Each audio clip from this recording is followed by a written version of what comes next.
Hello there, Drew Hanish of Whiskey Lore, and time for another Match Up Monday. And today I am doing a tasting of Four Roses, and I've picked an interesting combination here because I'm going with single barrel versus small batch select.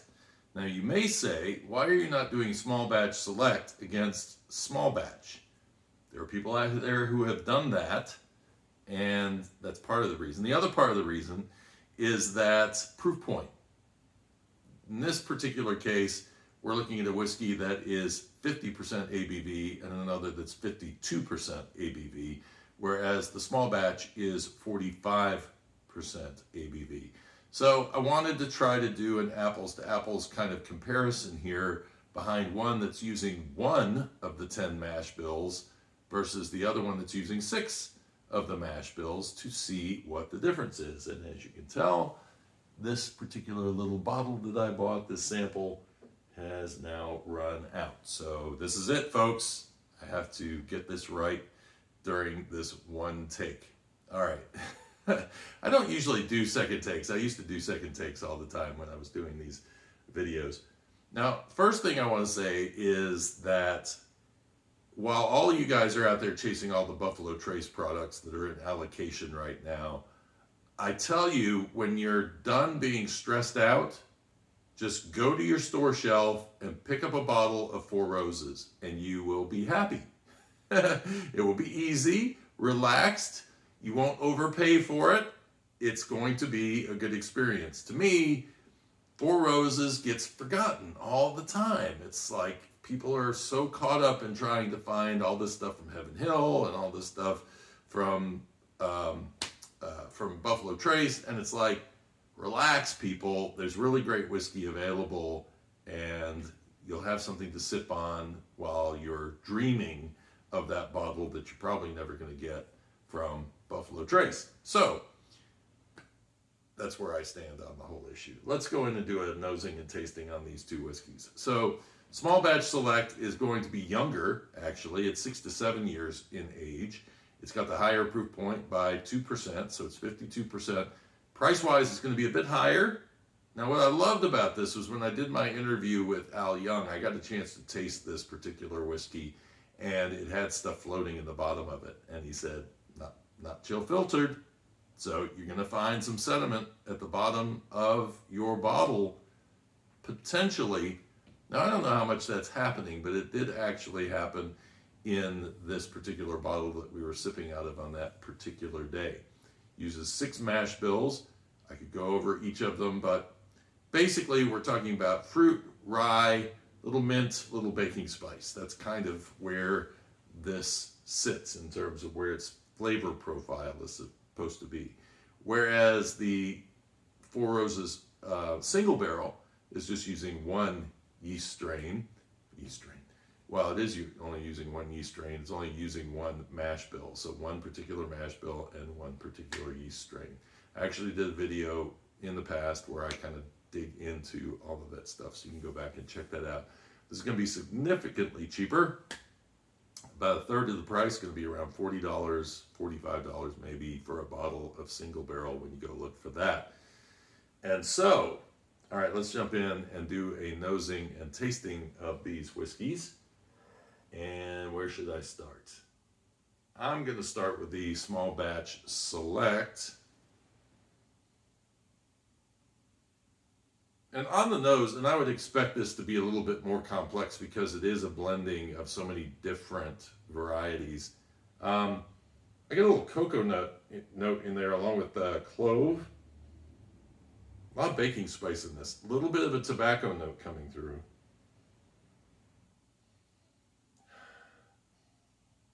And vanilla, toasted caramel, but not really. For something that's supposed to be fruit and rye, they're both very subtle in here, if at all. I'm trying to determine what fruit I might be picking up in this. Much more about the spice and the barrel, and actually maybe even a little bit of maple syrup in there. Maybe a touch of apple. in there. It actually, that little chocolate note that's coming through is kind of nice and unexpected. All right, so on the Four Roses single barrel, 50% ABV, 7 to 9 years old, so a little bit older.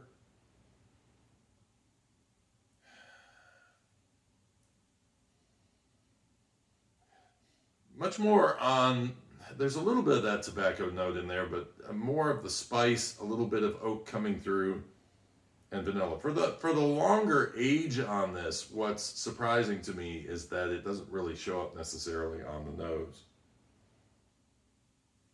Cheers. Mm.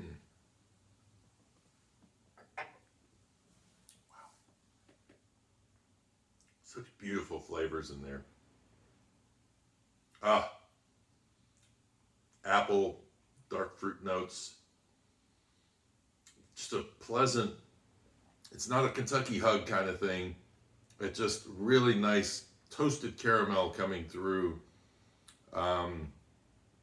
Bits of vanilla, and then maybe a little cherry on the palate, which is interesting, along with a tobacco note at the end, and some of that spice continues to come through on that whiskey. Very, very nice. I've done it again. Nope. Have my water this time.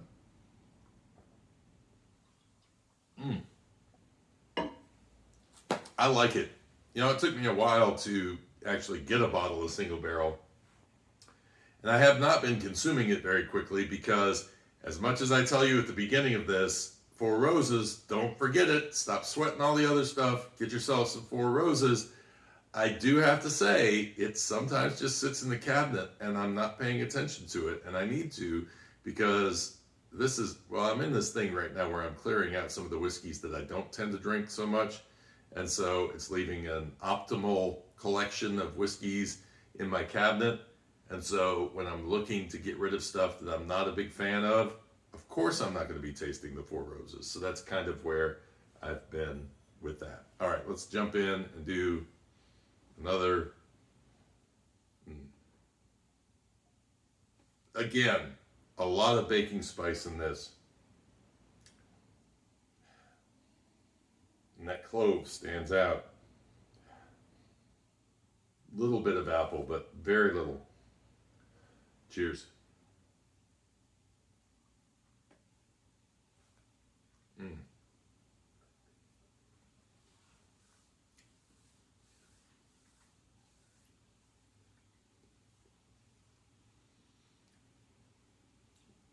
Interesting, for having so many different whiskeys in it, so many different mash bills, it kind of all just comes together in a cohesive taste that is very hard to define. Again, I get that toasted caramel note coming through, some cinnamon left, and maybe some clove left, and a little bit of char at the end that lingers on the palate. Again, very easy drinking, probably a little less open to being able to detect flavors in it.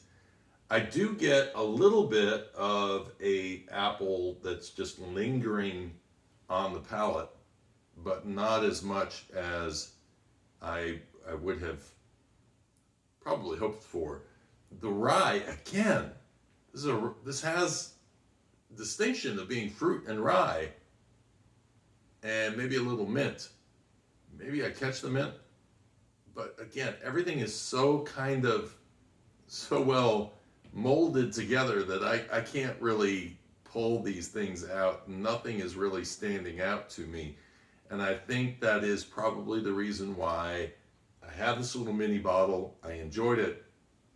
It's a good whiskey, but for the price, it's almost like, this is going to be a weird correlation, but it's almost like buying an overaged Scotch whiskey, because once you start getting into those higher ages, it becomes so mellow that it's really hard for you to pick flavors out in it. And that's kind of where I'm at with this whiskey, is that it's almost canceled itself out and got to a point where it's just a nice, comfortable drinking whiskey, but it isn't necessarily a whiskey that is going to challenge me or make me go, ooh, you know, that's what I really love about this particular whiskey, that note.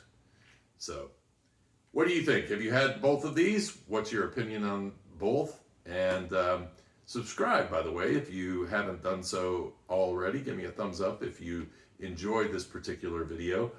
Remember that my Patreon is now free. There is a free Patreon that you can go out and keep up with everything that's going on with Whiskey Lore. So make sure that you head out there, and if you have a Patreon account, go ahead and sign up for it. It's basically going to be like my social media feed to you, the people who follow me and care about what's going on. And this year I'm taking bracketology over to the Patreon, so I definitely want to have you guys involved in that over there. And until next time, cheers and Slainte.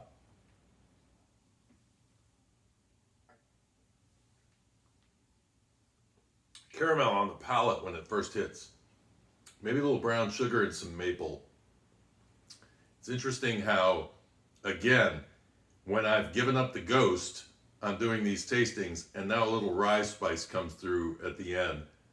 That sometimes when you aren't paying attention and you're not so hyper-focused on trying to find a flavor, sometimes the flavors will find you. Still hasn't changed my opinion 100%, but that definitely woke the palate up a little bit.